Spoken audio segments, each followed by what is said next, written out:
Xi Jinping, a biography, written by Zhong Wen.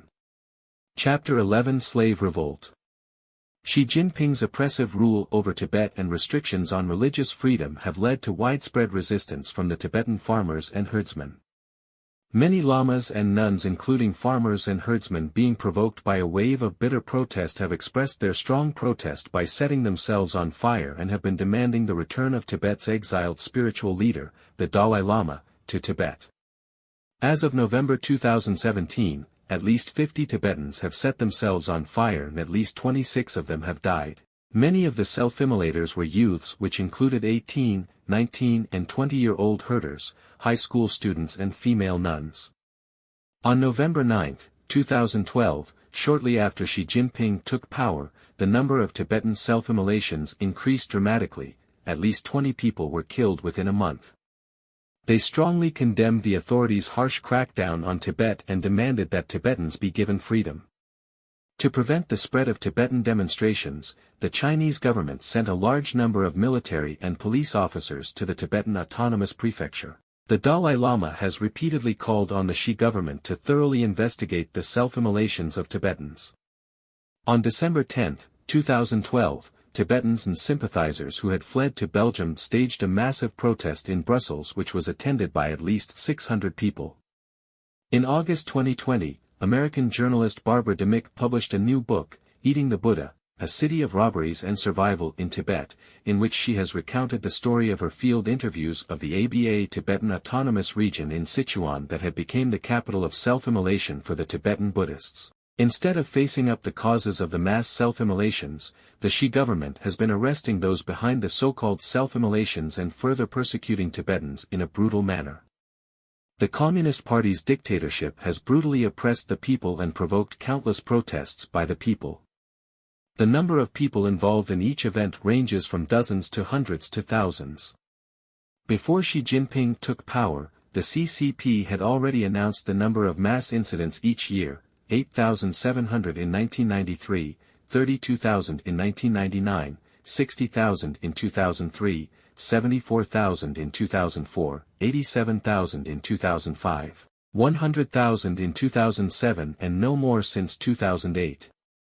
Sun Liping, a sociology professor at the Tsinghua University, has estimated that the number of cases is increasing by more than 20,000 per year.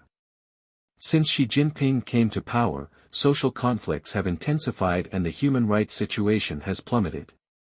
With an annual increase of only 20,000 cases, at least 260,000 mass incidents had occurred by 2020, with an average of 700 cases per day and over 10 million participants. Those involved in the protests included groups who suffered forced evictions, groups of victims of ecological damage and environmental pollution, groups of victims of land appropriation, groups of victims of private land sales by officials, groups of migrant workers, groups of laid-off workers, groups of victims of wrongful cases, groups of victims of forced family planning, groups of victims of tofu dreg projects, groups of victims of fake drugs and toxic food, groups of victims of fraudulent investment, groups of veterans with no livelihood, and groups of veterans with unfair treatment, the group of persecuted Falun Gong practitioners, and the group of families of prisoners of conscience. Among them, the largest was the group who were victims of forced demolition and eviction. The group of ecological damage and environmental pollution-related protests had exceeded 300 per day nationwide. The Chinese Communist Party has absolutely prohibited the reporting of such mass events. The large number of mass protests that occur in the past each year inevitably stirred up public anger and has increased social unrest. The Xi regime has continued to increase its efforts to maintain. The annual spending on stability maintenance has been increasing to more than the national defense military spending. In 2013, the CPC spent 769 billion yuan on stability maintenance, exceeding the national defense budget of 720.1 billion yuan in that year, and the stability maintenance expenses increased by 10% over 2012 expenditure. In 2019 the stability maintenance increased to nearly 1.4 trillion yuan, 138.79 billion yuan. It increased one time in 5 years, exceeding the national defense budget of 119 billion yuan. The Chinese Communist Party feeds hundreds of thousands of armed police forces dedicated to suppressing mass protests with tear gas, poison gas, water cage heads, and rubber bullets using all kinds of repressive measures. In addition to mass incidents in society, strikes in mainland factories have also been heard from time to time. In February 2016, hundreds of angry miners protested against the plant's delay in withholding wages and benefits at the Longmei coal mine in Heilongjiang, putting up banners, singing patriotic songs and holding signs in protest. The Xi regime declared the strike illegal and hundreds of public security police rushed to the protest site, removed the banners, ordered workers to be back to work and dispersed the miners. The Hong Kong-based labor rights organization, China Labor News has reported that more than 2,700 strikes took place in mainland China in 2015, more than double the number in 2014, and that more than 500 strikes and protests broke out in January 2016. Most of the protests were moderate and did not involve political attacks but focused on immediate issues such as unpaid wages, reduced benefits, and unsafe workplaces. The Chinese Communist Party has always kept a lid on such news and has never reported or disclosed strikes or protests that have taken place. Xi Jinping has been a perverse and unpopular person for many years, and many people hate him from the very inside of their bones.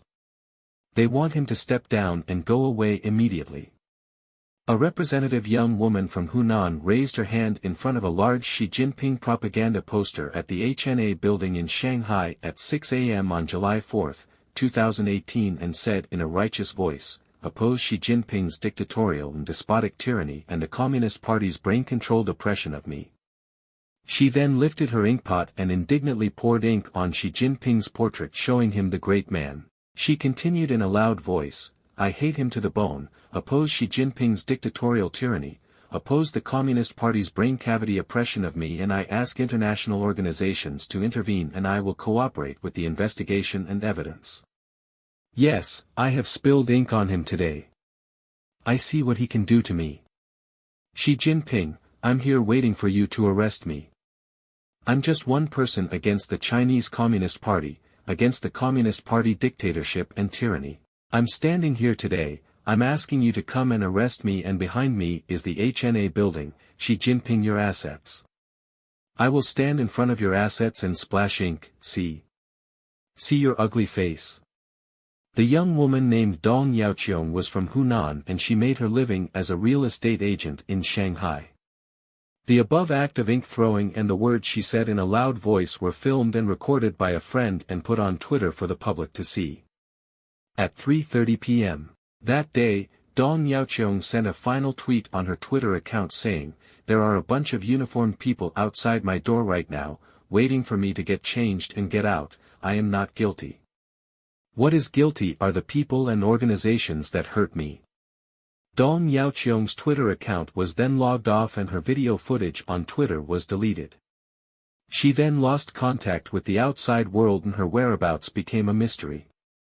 Dong Yaoqiong was thus taken away by the Xi government. Dong Jinbiao, the father of Dong Yaoqiong, a coal miner in Juzhou, said righteously when he learned that his daughter had been arrested by the Chinese Communist authorities for attacking a national leader, "If it were me, I would have splashed the black ink on him. I think her behavior is quite good. She is not speaking for herself, she is representing the bottom class, and what she has said is the truth, but daughter may not be able to survive this because President Xi treats himself as an emperor." In the past, offending the emperor was to be linked to the death of 9 clans. Having offended such a high and powerful person, if she is sentenced to death, I am willing to take the death and stop it. If I can't, I don't want to live. I'm going to save my daughter's life, said Hua Cheng. An artist who sympathized with and supported the Dong father and daughter, appealing for them. "I hope freedom-loving people all over the world will appeal for freedom of expression on behalf of Dong Yaoqiong and Dong Jinbiao." Soon Hua Cheng was also arrested in the middle of the night for a break-in. The Shanghai Public Security Bureau forced experts to identify Dong Yaoqiong as mentally ill, sent her back home to Hunan province as a mental patient and put her in a mental hospital in Hunan province, actually treated her as a political prisoner. Dong Yaoqiong was tortured for more than a year in a psychiatric hospital, given psychiatric drugs and tortured as a half-psychiatric patient. On January 2, 2020, Dong Yaoqiong was released to go home. Her mental state changed dramatically, her original lively and talkative nature turned into a silent and shrinking reticence. Dong Yaoqiong was released and lived in confusion for some time, but the Xi regime was still uneasy, afraid that she would cause trouble again, and sent her to a mental hospital, and then her condition became unknown. Dong's father was also taken away and his whereabouts are unknown. It seems that until Xi Jinping steps down, Dong's father and daughter will never see the light of day. A photo of a giant propaganda poster of Xi Jinping in Zhaoqing City, Guangdong Province was splashed with mud, which was unpleasant to look at, and was uploaded by an anonymous netizen in Guangdong on July 5, 2018. Dong Yaoqiong's brave act of ink throwing was generally appreciated by public opinion at home and abroad. On July 4, 2019, the occasion of first anniversary of Dong Yaoqiong's ink throwing at Xi Jinping, 50 Chinese people in the United States gathered in front of the Chinese Communist Consulate General in Los Angeles to demonstrate and protest, chanting slogans, denouncing Xi Jinping and demanding Dong Yaoqiong's release. The crowd then imitated Dong Yaoqiong by lifting an ink pot and splashed ink on a giant photo of Xi Jinping and a photo of Hong Kong Chief Executive Carrie Cheng. The day will soon dawn. Dong and her father will be released to regain their freedom, and Xi Jinping will be sent to the psychiatric cage. President Xi is the real psychopath, and his 10-year dictatorship has brutalized countless good people. Anti-Xi struggles have been taking place everywhere, but the Xi government has blocked information, making it difficult for outsiders to find out. Zhang Jilin, a worker in Chongqing who goes by the screen name Yu Jia Gun, leads a group of 500 people who, in addition to posting articles online on current affairs, also gather from time to time in Chongqing's Guanyinkyo Square to deliver speeches with the slogan, "The removal of Xi Jinping is now a done deal." He denounced Xi Jinping's evil and tyrannical rule over the years and was so passionate that he was applauded by the audience. The crowd grew so large that the police were alerted to arrest him in handcuffs, and he has not been heard at all since then. Anti-Xi community groups like the Yu Family Gun are numerous across the mainland, but most of them are not public and remain underground. As early as October 2018, a leaflet entitled "Beijingers' Attitude Toward Xi Jinping Has Changed" appeared in Beijing, stating that she was far worse than Jiang and Hu, that she should not fight with the United States, that he should not engage in the Belt and Road Project, that he should not waste money everywhere, that he should not engage in selective anti-corruption, that he should not amend the Constitution to create a lifelong system, that he should not engage in the cult of the individual worship, that he should not suppress publicists, that he should not clean up the low-end population in Beijing, and that he should not control public opinion. The government should not endeavor at all to control public opinion. Xi Jinping is in crisis, the people are struggling in the midst of fire and water. Many people hate and abuse the Xi's Communist Party, and many people openly say that they want to overthrow the communist dictatorship of Xi. Some people openly say that they want to form a party team to expand the anti-Xi team. The dark tide is surging everywhere. No public rallies are allowed, so they gather in the form of a dinner party. It is very common to gather at a table for a meal, and 3 tables should not have more than 30 people in a meal together. Xi Jinping's crisis is in the dry fire, just waiting for the fuse to detonate.